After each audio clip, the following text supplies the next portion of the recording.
Welcome back to my channel. Giselle Fernandez Rasmussen is here again. And for today's video, I would like to share to you guys, as we are now in the year 2021, ito ang ating pasabog ngayon. Yung literal tayong mangingisda. No? Nung literal na pangingisda. So, andito ako ngayon, kasama ko ang aking anak at syempre ang aking asawa. Kasi hindi naman talaga ako makapunta dito pag wala si asawa. Kasi hindi ko ito i-prefer na puntahan. Lalo na sa panahong ito. Winter time kaya dito sa Denmark. Pero ano bang gagawin namin dito, guys? Ayan, as you can see, my outfit, ganyan po tayo ka-tago ngayon. So, parang sensitive ako. Dalagang Pilipina. Yeah. Hindi, guys, kasi napakalamig. Napakalamig talaga. Hindi ko pas nasuot yung gloves ko dahil nagpupush pa ako ng trolley ng anak ko dahil patutulugin ko siya. And actually, katutulog lang niya kaya magagawa ko ang video ito. Kasi meron akong isi-share sa inyo, guys. Bago ito. Nandito kami ngayon sa isang area kung saan may isda. Literal na mangingisda ang inyong friend dito sa Denmark. Ayan. Dahil wala tayong sariling fish fund, dito na lang tayo sa fish fund ng iba. Kaso nga lang, hindi libre ha, may bayad. Walang libre dito sa Denmark, guys. Buti pa sa Pilipinas, sa ating bansang atin, no? Kasi may libre. Dito talaga, guys, walang libre. Kaya, guys, I will be sharing to you itong place na pinuntahan namin ng asawa ko dahil we're spending 3 hours dito sa pangingisda. And we will see kung may makuha tayong isda. Ano? Ay, ang lamig. Ang lamig talaga. Ang lamig. So, andito tayo sa Vosko. Name ng isang lugar, Vosko, kung saan i-enjoy namin yung moment ng 3 hours na pangingisda. Pero si asawa lang yung mangisda ha, kasi hindi ako marunong. Marunong lang ako mitbit ng fishing gear, kaso nga lang, hindi ako marunong maghasik ng lagim. So, expected nyo, makakakuha kaya ako ng isda kung ako ang maghahasik ng fishing gear? Si asawa na lang kasi mahal ang bayan. So, simulan na natin. Enjoy watching. Stay tuned. Enjoy fishing. Ayan, guys. So, makikita nyo, Bitaling. Itong parang bahay-bahay na ito. Ito yung place, guys, kung saan bago kayo i-entry sa kanilang lugar, kailangan mong magbayad. O, di ba, bungga? Dito kasi sa Denmark, meron na silang mobile pay. Ayan. So, magmo-mobile pay ka dito. Of course, meron din namang ito, na-cover ito ng video dito, So, parang safety reason. At saka parang may mag-i-inspect din. Ayan, si asawa yung kumuha, 3 oras na binayaran niya is 120 ata. So, pag 40, 80, so talagang 120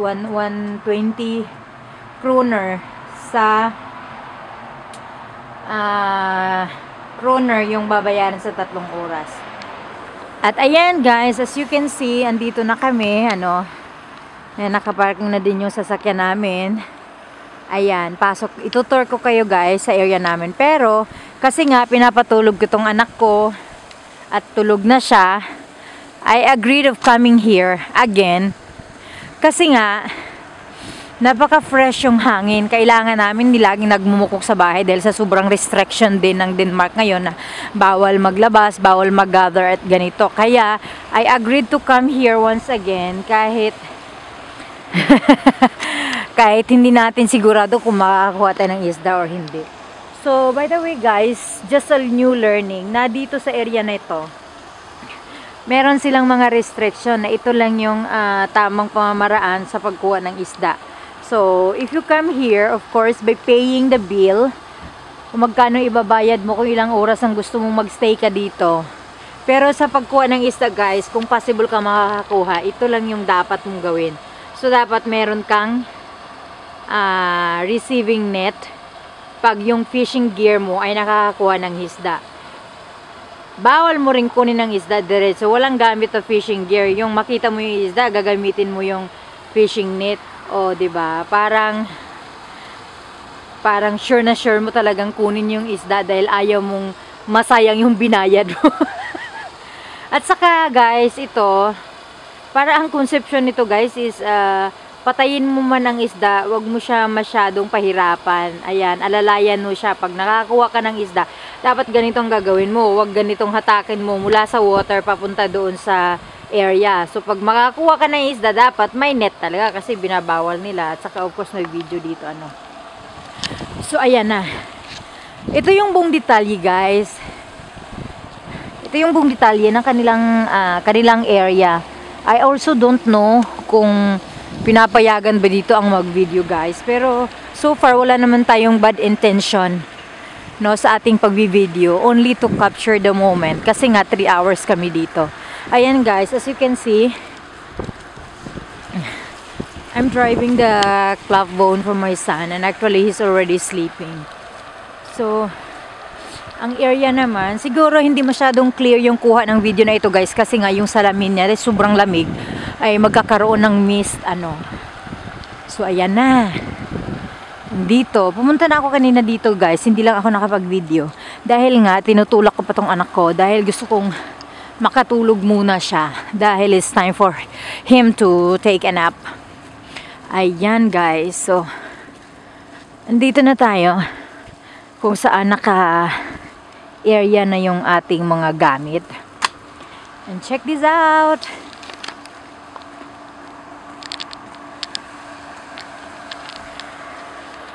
That's my man. I hope at least this 2021 you catch fish. But what you catch is algae.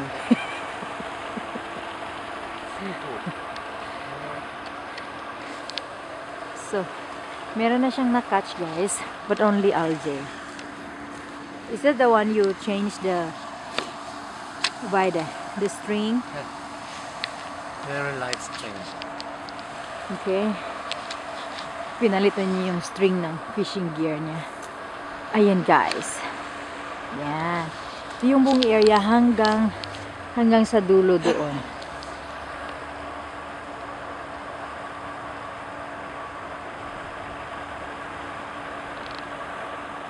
Ayan.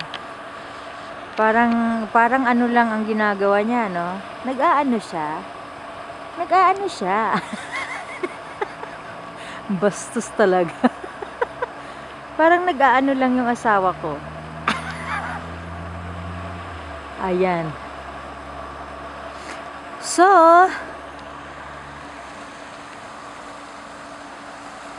parang wala namang gumagalaw, guys, na isda. Kaya kung meron. We've been here last time. Sabi ko sumuko na ako dahil talagang nag-stay kami dito 6 na oras.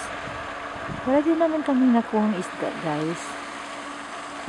Pero super ganda lang ng fresh air na malalanghap mo dito kasi fresh na fresh. Ayan siya. Busy siya. Saka ito, daming propernalias na iniwan ko dito. Ayan. So, yung anak ko sigurado masyadong anong tawag nito? Maganda yung tulog niya ngayon for sure. Kasi nga ang lamig ng weather at saka super fresh din yung anong tawag nito? Super fresh din yung hangin.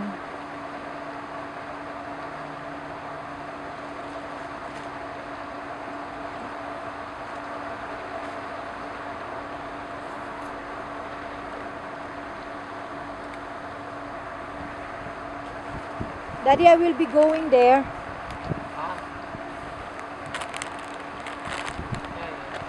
Yeah? He's sleeping. Yeah.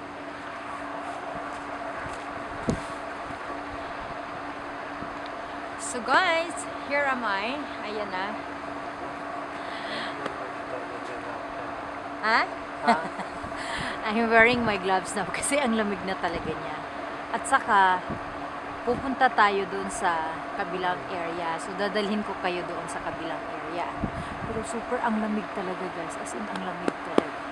At saka guys, what makes me amazed here, kasi sa buong area, I think only 1/4 yung ang tubig ay gumagalaw.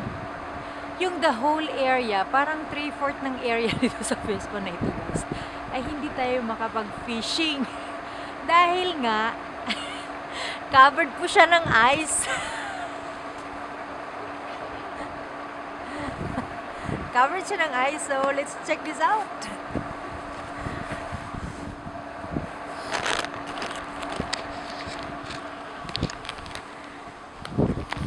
This is pa. Ayan. Ating i-discover itong another area dito. Titingnan natin kung anong meron. Ano? I will not. Yeah. Asa tayo sa area na ito, guys? Talagang na-amaze ako. Dahil bakit? Hindi na siya ano ng isda, guys. Hindi makapag-fishing yung asawa ko dahil nga covered by ice siya. Ayan. Ha?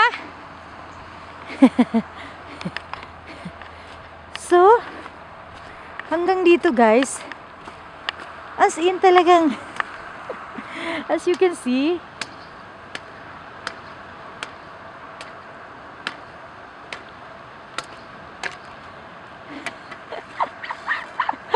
yung tubig niya dito all the way here guys. Covered siya ng ice. Dito, hindi masyado. Pero as in dito guys, hindi ka talaga makahasik ng lagim dyan. Hindi ka talaga makapaghasik ng lagim. Dahil covered siya ng ice. So, parang 1/4 lang.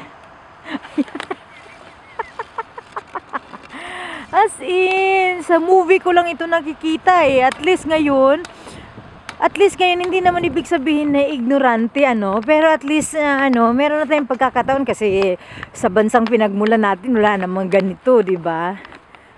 At saka I'm so happy na talagang I said yes. I said yes na pupunta dito. Kasi nabuburyong na ako. And I've been always, staying at home. Also my husband because he has new work at the moment. Dahil nga sa restriction na kinlose ang lahat ng school. But as you can see guys, tingnan mo ha, napakalayo na at least hindi mo na makita yung asawa ko ha. Pero itong buong area talaga na ito guys, pwede ka talagang makapag-ice skating dito. Makapag-ice skating ka dito, wagas na. Ayan, I will be showing you guys yan. Pag umulan, meron ka namang masisilungan. I think last time we've been, staying in that place. Pero guys, ayan. As you can see, talagang ice talaga siya. Whole area guys, tingnan mo. As in, andun ang asawa ko, parang ano na lang siya.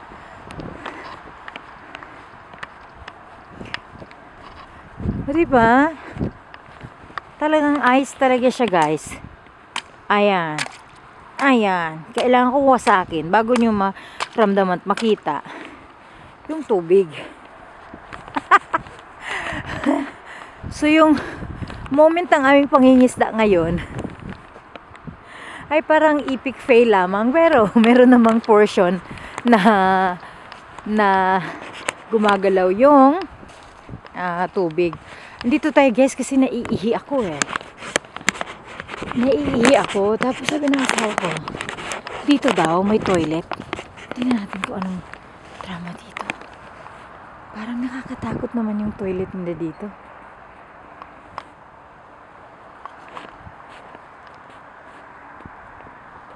Nakakatakot naman yung toilet nila dito. Hindi naman siya pwedeng pag-toiletin dyan kasi makikita ka. Lalo at may camera. Paano to? Ayan, ayoko umihi dyan.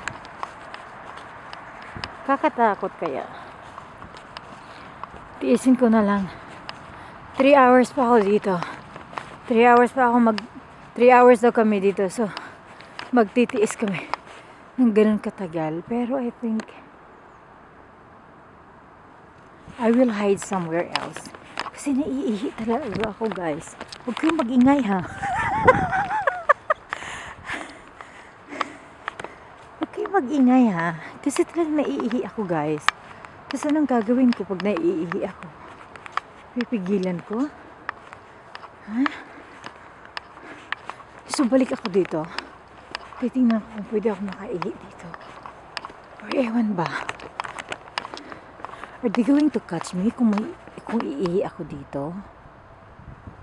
Huwag na lang dito kasi sa loob. Baka pwede doon sa kabila, no? Pwede doon sa kabila. But then guys, ayan.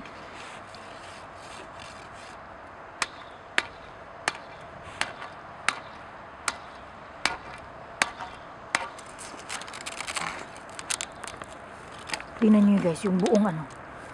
Tingnan nyo. Ewan ko, meron akong magawa dito. Talagang gusto ko talagang i-experience. I-experience, tanggalin, bungkalin, kahit naiihi na ako. Mapakita ko lang sa inyo guys. Talagang, ayan.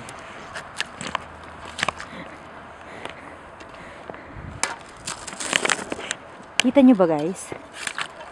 Ayan. Meron akong na tubig, no? Ayan, nakita nyo ba guys? Na nag-crack yung ice. Ayan.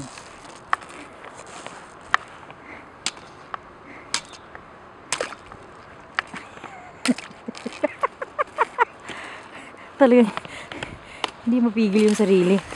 Ayan guys. Ayan, as you can see. Sana makakuha ako ng isang plate talaga ng ano no, ng ice.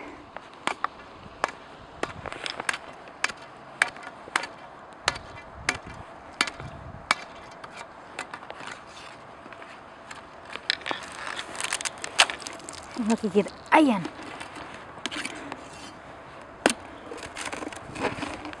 As you can see guys, ayan siya. Ayan siya.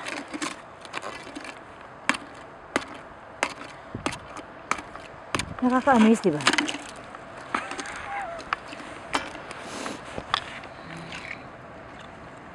Ayan siya guys.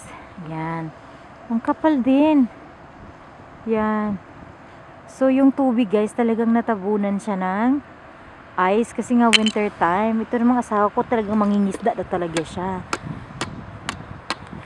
So, imagine mo, buong area na yun, hindi mo matabunan ng fishing gear kasi nga ice baby siya. And by the way guys, alas 3 ata ng hapon na ngayon eh. Kasi umalis kami ng bahay mga alas 2. So, more than half hour na kami dito. So, expected talaga na ganyan. Pero guys, tipot muna kayo dyan eh. Kasi, hindi ko na talaga mapigil ang sarili ko, ano. Ihi na ako. Sorry to the owner, ha.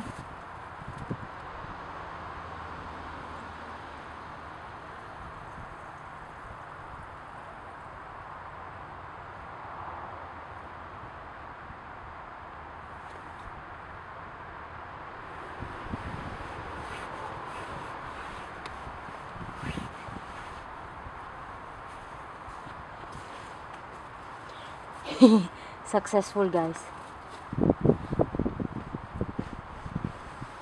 I'm sure narinig nyo ata yung ingay eh. Yung sound. Kasi hindi naman siya sound of silence. Pero sana lang no, hindi tayo mapagalitan ng may-ari. Nagbitbit ako ng tissue guys kasi nga